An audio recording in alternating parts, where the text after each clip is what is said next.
there were so many options in front of the players for what could happen. But we're going to go into a totally different matchup here, as it's going to be Azir versus Ezreal. And Azir, one of the decks that came into the tournament, people were saying, ooh, will it be able to, you know, it will be Azir versus Ezreal. This is a Kai'Sa, but Azir coming into this one, a deck that people said, will it have the same success that we saw in a second-place final in regionals for China? Yeah. I mean, the deck is quite strong. Here we are seeing a Kai'Sa decklist, which is also a great deck. But of course, Ezreal plays a little bit different from Kai'Sa. You're utilizing similar spells, like for example the Singularity. Just Ezreal has the upside that you're drawing a card because you're targeting 2 units in the same turn with Singularity. The downside of having to pay a power cost of 2 Mind Runes. And there we can see Rocklo's deck of Azir. And this is actually a very, very similar list to the one that got second place in China. You're seeing the Sacred Shears, which is a card that is not the best in Draven matchups, but it is phenomenal in every other matchup, because this card wants you to lose combat, so you can get draws off of your tokens. Draws are rare in this color combination, but this also granting Draven draws. But now we're not playing versus Draven, no? Yeah, exactly. It's a very different situation at that point. Running 2 copies of it, we'll see whether it has an impact on the game.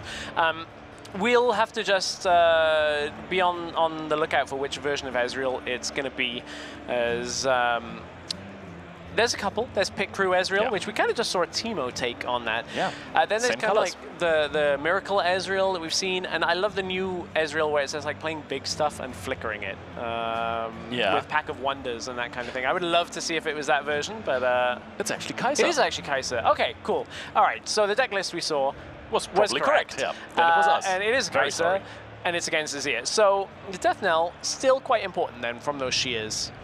That is true. Then we're seeing a Ravenbloom Conservatory as well. That might be...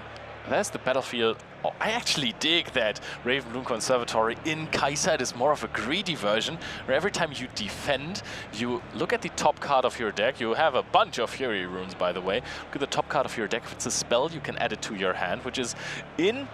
we call it Spellslinger Kai'Sa. Okay. Is a very consistent version of drawing cards. Now Kai'Sa being played on 4. Is there going to be some immediate removal? I want to say this is Brave versus Order decks, because Cull the Weak is a real card. Yeah, and now you get a little recruit token from the Eye of the Herald. You get you know, the option to Cull the Weak just off something really, really like insignificant at this point. Oh, that's a card. Yeah, you can just... It's a Brutalizer, okay. Okay, so that's the one moment where you really, really, really want to have the Cull the Weak. Yeah.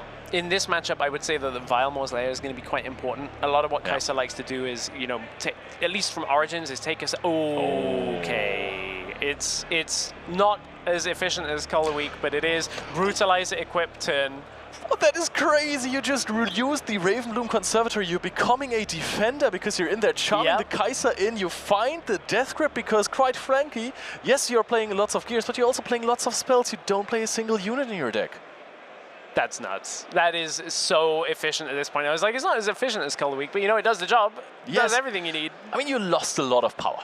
We're going to say it like this. But Kai'Sa lost Chosen Champion and lost a big unit for the early game tempo, where you're like, I want to be able to draw, I want to be able to get early points, I want to contest, and then ultimately keep my Kai'Sa as safe as possible. Yep, there is going to be...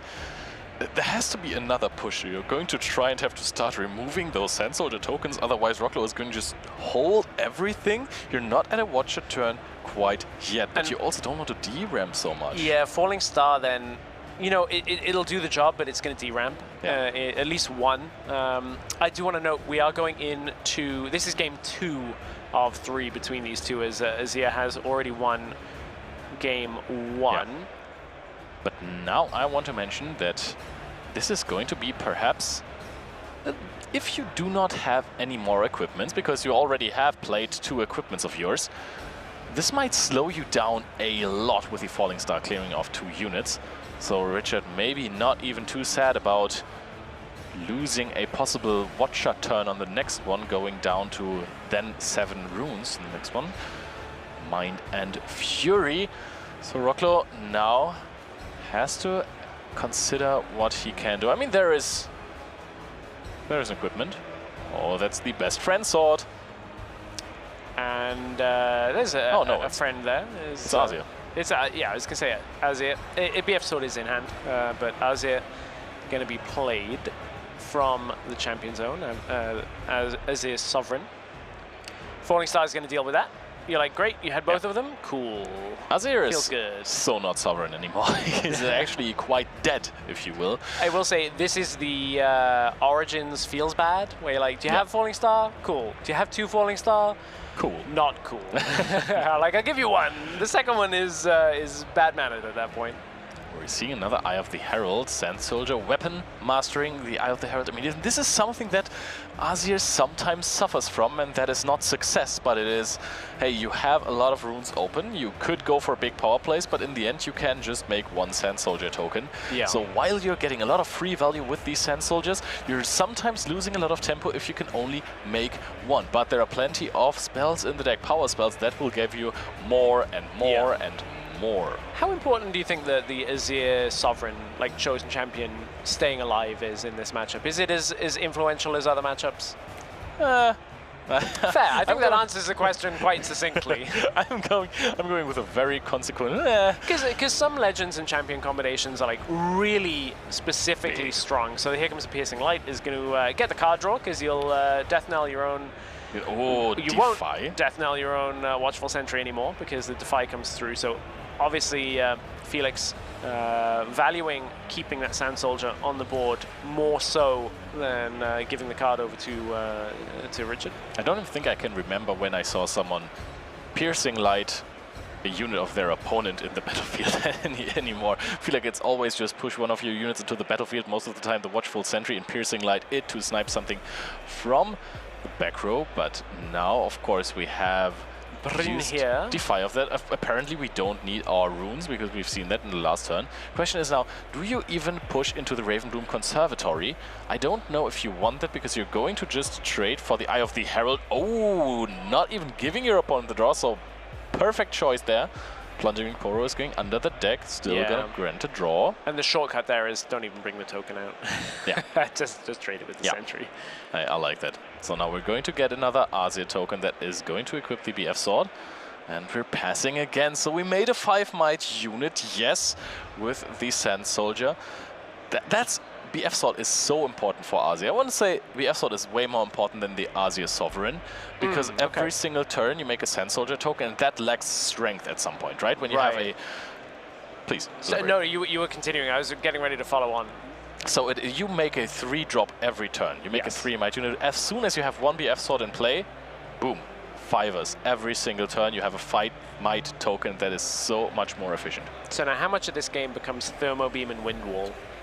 Yeah, Thermal Beam is incredible in that How matchup. much of that is you got to hold a Wind Wall if you have it from sideboard to basically counter the Thermo Beam, which blows out the entire board you have? I mean, I think if you just keep your Wind Wall, the good thing about the Azir deck is you don't need to spend that much energy, right? You don't use your runes that much. You have your equips. You want to play 1 equip per turn to make a Sand Soldier. You want to have the Wind Wall ready for a Thermo Beam, so it's going to be quite tough for Richard to actually resolve it if there is a Wind Wall in hand. I think this is something you would want to mulligan for, but also you want to Thermo Beam before a Rise happens, because a Rise gives you infinite value almost. I think there was a progress they dropped as it was picked up, and thank you to our team that are here using the card viewer that we can see, showing what we were talking about with Thermo Beam and Wind Wall and the importance of both. As we're into a showdown now. Discipline comes through onto the Sand Soldier. That is a big old Sand Soldier at this point. Oh, Rocklho wants to get not only a draw, but also wants to keep the Sand Soldier on. Yeah, that one has 10 might now, right? Goes down to 9. That would still be more than enough to clear, I feel like. Or was the Brutalizer not equipped this turn? I think it was equipped on Felix's previous turn. All right, that would make a lot more sense then.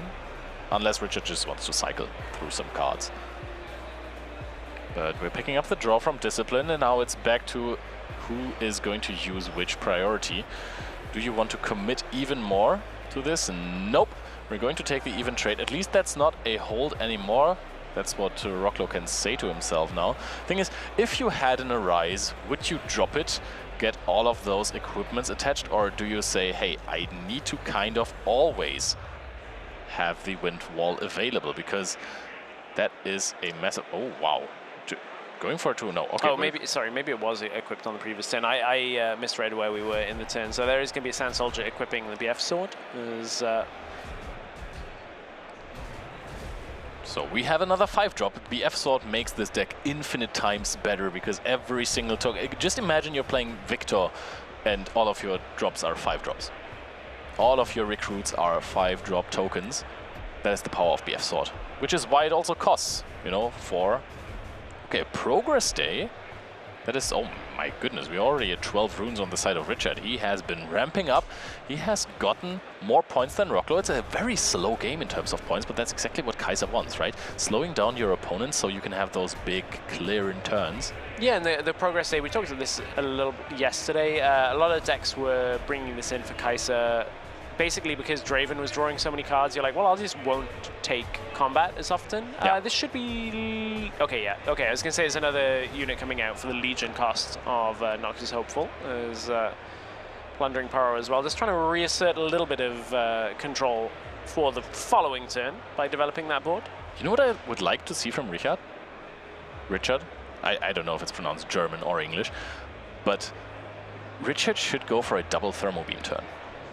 Oh, so you can get the wind wall with Yeah. the first one and then Thermo Beam. Well, I mean, if you can get there, you progress state, so maybe there's 1 or 2 in hand. I think there is very little chance that Rocklho is ever going to leave up less than 3 runes, right?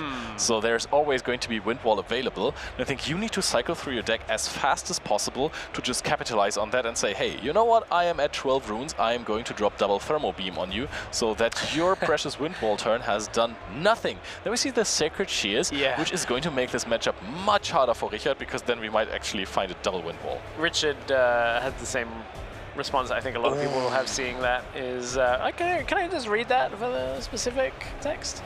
3, 4, 5 extra Sand Soldiers are going to be spawning. Azir is really going in. So we get 7 free units, 2 of which are ready. Oh, what are we going to see? Stupefy. Draw a card. See what we can get for potential next turn. All right. And now the craziest thing is they have Weapon Master, right? So you get 7 units and almost all of them will get to attach an equipment to themselves. Now you can choose which ones are the most important for you. I think the ones that are getting ready, they will get the Eye of the Herald, right? Or the Sacred Shears. Right. Yeah, just to get extra value. Yeah, it's going to be... we'll see where it actually ends up being, because there's a lot of Sand Soldiers coming. Looking at a following turn, I think for Richard, one of the less than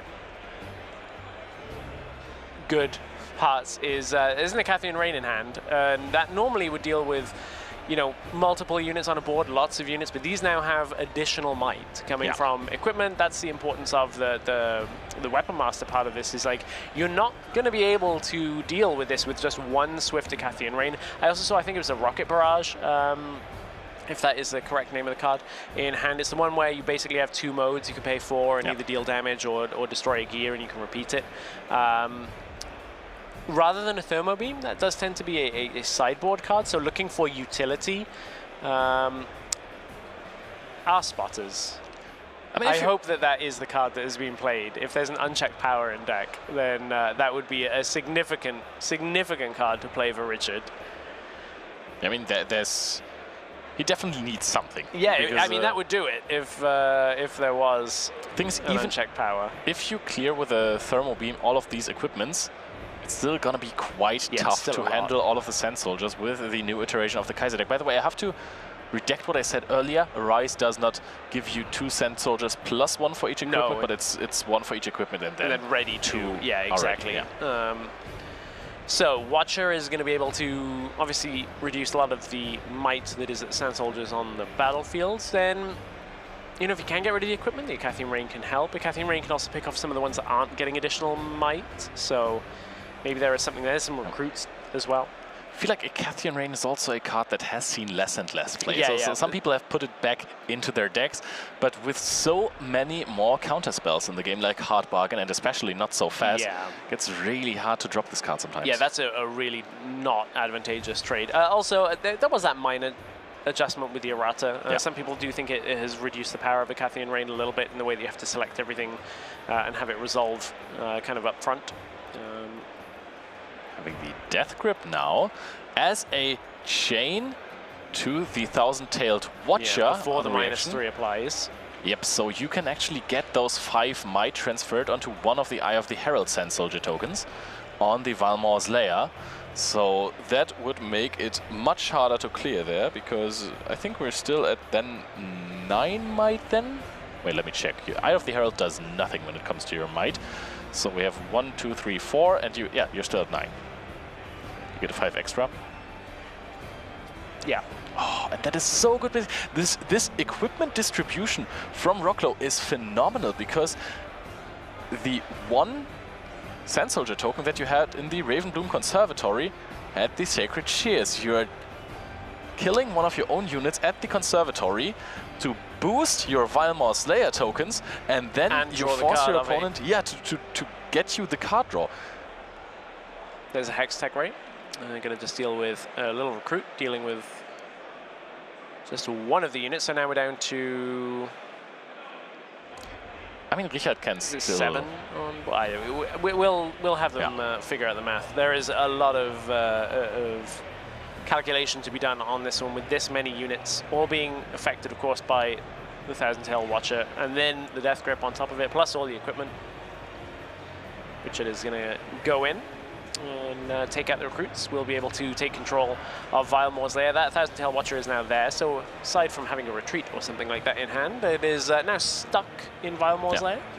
And I mean, now you're in a decent position on the side of Richard. You're getting another point for conquering the Valmor's Lair. Now, Rocklho, he still has a lot of runes open. There is still quite a few Sand Soldier tokens. I think there's 2 more in base, right?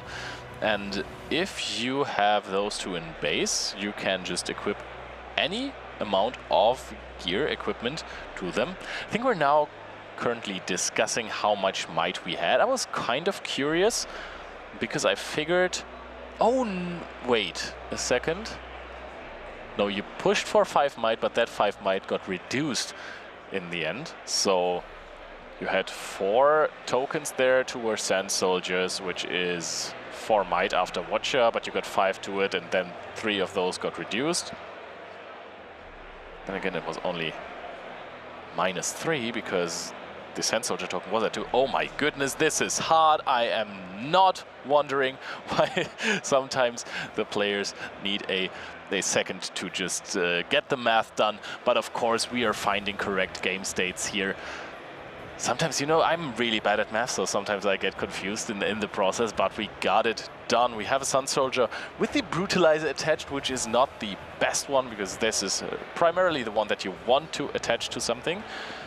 Wondering if we're going into the Ravenbloom Conservatory. Richard is now completely exhausted when it comes to his runes. Ravenbloom Conservatory is going to reveal a Lecturing Yordle. That is not only a card that you don't get to add to your hand from the Conservatory, it's also a card that you would have, I think, liked to draw. Yeah, that was quite a turn in deep in the tank of math across the last 2. So now we'll see where Felix goes with these Sand Soldiers. There's, of course, Felix now at this point 1-0 up in this matchup as we go through round 10. So we're floating to Order runes. Therefore, we can equip the Sacred Shears and the BF Sword to those 2 Sand Soldiers, and I think now we have to crash them into the Thousand-Tailed Watcher. So what? One has one, and one has the other. The Watcher's just going to trade against... I think are they both equipped to the 1 Sand Soldier? Okay. Yeah, that makes more sense. Wait, Sacred Shears. How much additional might do you get? Was it 1 or 2? It's 1. I think it's 1.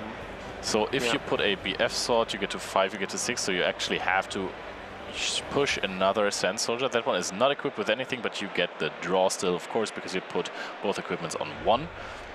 And now you're going to play another Sand Soldier. The Desert's Call.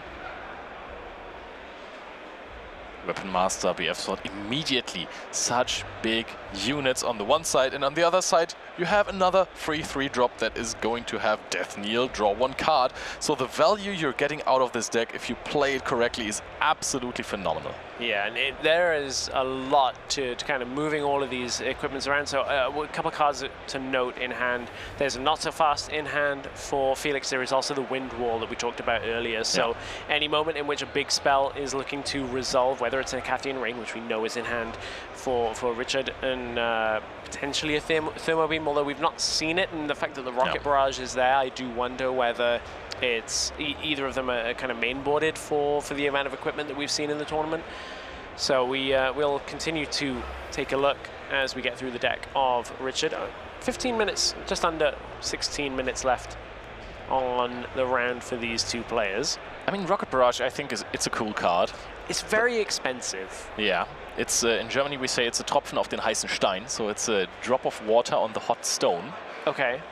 It really doesn't make too much sense, does it? I have the visual of what's happening when you put a drop of water on a hot stove. You pay 8 energy to power to get rid of, what, a BF Sword and a Brutalizer, and then your opponent is still sitting on 4 equipments that are chilling there, and you spent your entire turn getting rid of barely anything. I mean, when you're playing against like an Irelia with GA, maybe that's the way, maybe that's the tech here. To step outside of this matchup, Kai'Sa has such a miserable Irelia matchup. Maybe this is like just to attack. Like if you get a GA and a Zhonya's with that, oh, you actually suddenly feel a lot better if you're spending a lot. Even if it's just I'll pay it once without the repeat, take care of one of those things that are there. I can see where that would be like, I need to try and tech for my worst matchup first that I'm going to hit more often, and then, you know, maybe it'll help in the Azir matchup. True. I mean, Azir doesn't have the biggest meta share, right? Yeah, exactly. So the deck is not everywhere. It's a force to be reckoned with, but you can. There are so many decks in the room. You cannot have. You only have 8 cards in your side deck. You cannot have a side deck plan versus every single deck. Yeah. You gotta be slim on that one. You can have a plan, but you cannot prepare your side deck specifically for every one of these decks. You can have some cards that do help you generally in the matchup. You would side in the Rocket Barrages, of course. Singularity, Time Warp, and Cathian Rain, some big spells in hand. It's about getting there to the to being able to use them. We're at 5, so Richard is nearing. Okay, his units aren't, but Richard is nearing the point at which a Time Warp would be like a way to close out the game, but you have to get to the point where you control battlefields. Is there a way of getting up to 7? I'm looking at it.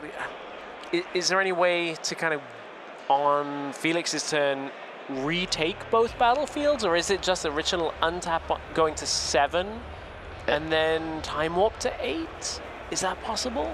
Oh, I mean, you've spent so much energy already with the Thousand-Tailed Watcher this turn. I think it's going to be tough to Time Warp there. Not this turn, obviously, but on a following turn. I think you're very easily going to be able to clear those battlefields, unless there's some crazy combat tricks that I have not heard of in Rockloh's hand. The thing is, there's a Discipline, a Death Grip, double Wind Wall as well. That's actually Time Warp is a dangerous play in this situation. You get blown out heavily by that. But the thing is that Rocklho will need to take 2 fields, and he only has 1 Sand Soldier token in base. You can use your Discipline here to take care of the Noxus Hopeful. Oh, has the Candle of Sanctum first. And it's the Conservatory. Sorry, and it's actually good that you revealed the Doran's Blade, because that's not the card you want to draw in this situation. This card barely does anything for you. It's one of your early drops where you can make 1 Sand Soldier token when you're starting with 2 runes and you have a 3-drop. That's phenomenal. But now let's see. We have Discipline. Discipline makes it so that the Noxus Hopeful is weaker than the Sand Soldier. Is there going to be another card that is going to be used by Richard to take care of this situation, or are you not going to conquer there? I think if you have something like a Void Seeker, which I think we have seen, you need to use it just so that your opponent doesn't hold there. It was the Desert's Call that came off the Discipline. think you really want to Void Seeker this and then push the Lecturing Yordle in there, so you go to 7 points and then hope that your Thousand-Tailed Watcher survives, or you're just playing.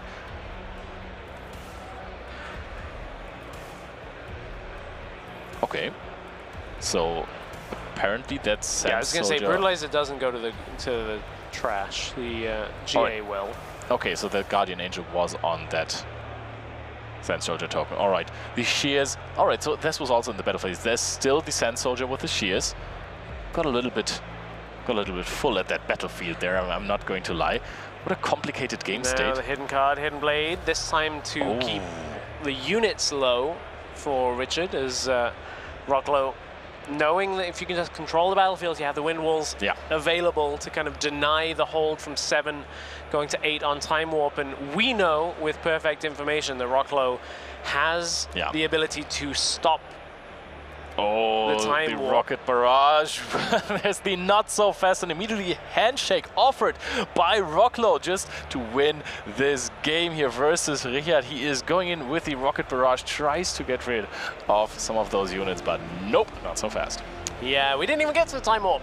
Didn't even get to the denial. I wanted to see the wind wall on the Time Warp, although it feels bad if you're a Kai'Sa player for that. But I think, you know, Kai'Sa was so dominant in set 1 that I'm fine seeing some other legends rise their way to top. But congratulations to Rocklho on the win here in round 10. Of course, we are still playing in Swiss round, so this is not elimination moment for Richard. We'll have to keep a track through the standings as we go to see how that goes. But Rocklho is on his best way to win the best off for Azir. I think there's one more in competition, and that win definitely helps in that scenario. But how hard is it to play versus Azir if all of those Sand Soldier tokens are sitting there? You have to keep track of so many different pushes your opponent can have. Well, you know who we should ask about how difficult it is to play Azir? Maybe Rocklho.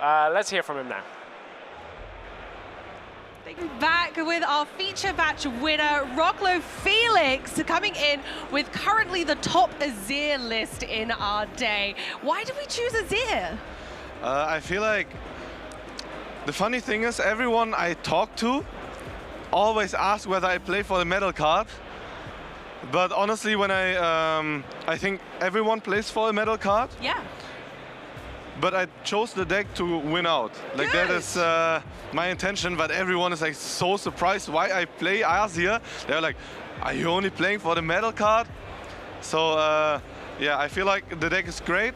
I feel like the skill expression is very different than other decks because you just have to do math all the time. And since I'm good at math, I thought Azir is a perfect choice where I can combine math and skill. And the strongest signature spell in the entire game, like uncontested. If anyone, I will fight to death that Azir is the best signature spell in the game. So yeah, I always tell everyone, Azir's great. It's great, especially if you draw a Rise. If you draw a Rise, it's the best deck in the game. I love the confidence so very much in your deck. You know what you've got going on, you know your matchups. It's clear that you're a very, very skilled player. You came over from League as well, playing a bit of League of Legends. Is there anything that inspired you to come out, just a little bit? Is there anything that inspired you to come over to Riftbound, or was it just a natural progression for you? I always played like TCGs. I'm not dropping names, but beforehand I also played competitively some other TCGs. Great. And in between, I always was a professional player for League of Legends. Perfect. And when I've heard the news that Riftbound is coming out, I knew from that day, when that game comes out, I want to be like the first professional player in that game. Like, if anyone, like, that's you. I love the IP. Yeah. I love TCG. And I believe in Riot Games. They did a great job with League. I'm pretty sure they're doing a great job with Riftbound. So it was pretty simple and clear for me that yeah, I will put my life into this game. You were like, straight away, I'm in that cooking pot. That is a bit of me. I am absolutely in there. Yeah, I love that. I played like 22 skirmishes. Wow. In in the first season. That's a lot. Like, we haven't had a lot of time for those yet. Yeah, with a friend, we won more than 75% of all of them. So were you playing Azir in all of them? No, it was Origins. Of course. Yeah. We played Kai'Sa and Set. Oh, I love Set. That was my deck for Origins. Yeah, I played a lot of Set, and won all of my buys with set. Amazing. That's incredible. And you're going really strong into these competition now with those round 1 buys. Yes. So you can feel confident that you've got that kind of rest in the morning. Yeah. How's it feel to have those kind of banked up and ready to go? The funny thing is, like, even though I can sleep longer, I'm here around like 9 a.m. You're here anyway, ready to go. Yeah. Because I talked to one of the info point guys, yeah, and they said it could be a problem at 10 a.m. yesterday, so please be here at 10 a.m. Oh. And yeah, I like to be on time, so Good. I was here like at 9:30 or something. As you should be. Honestly, yeah. You know, promptness is always helpful, and you get yourself ready for the day. It is a really fun environment to be in anyway. Yes.